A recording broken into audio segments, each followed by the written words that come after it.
সৌরভ কুন্ডু। আজ আমি আপনাদের সামনে একটি টপিক নিয়ে বলতেলাম, দ্যাট ইজ হিমাটেমেসিস। এই হিমাটেমেসিস মানেটা কি?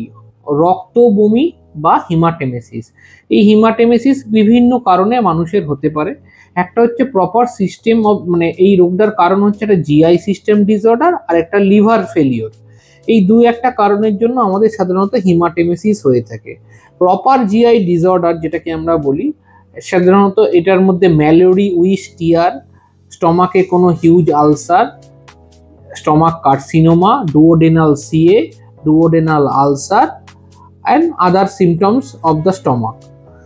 আর প্রপার কজ বলতে গেলে আর লিভার ফেলিওরের ক্ষেত্রে সিরোসিস অফ লিভার, যে ক্ষেত্রে একটা ইসোফেজিয়াল ভ্যারিক্স তৈরি হয় এবং সেই ভ্যারিক্স থেকে একটা রাপচার করে, তখন একটা হিউজ গ্রাস অফ ব্লাড বেরিয়ে আসে, দ্যাট ইজ কল্ড হিমাটেমেসিস।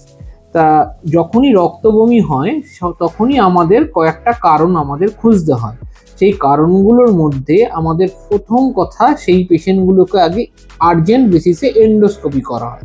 সেক্ষেত্রে এন্ডোস্কোপিতে যদি দেখা যায় ইসোফেজিয়াল ভ্যারিক্স আছে, ইমিডিয়েটলি লাইগেশন বা ফান্ডাল ভ্যারিক্স থাকলে ইমিডিয়েটলি গ্লু ইঞ্জেকশন দিতে হয়।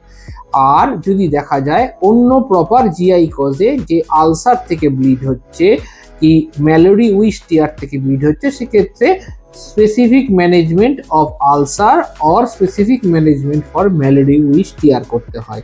কাজেই একবার কোনো পেশেন্টের রক্তবমি হলো, আমরা সেটাকে রক্তবন্ধের ওষুধ খেয়ে ফেলে রাখলাম, তার প্রপার ডায়াগনোসিস হলো না কি কারণে রক্ত বেরিয়েছিল, এইটি একদম করা উচিত নয়।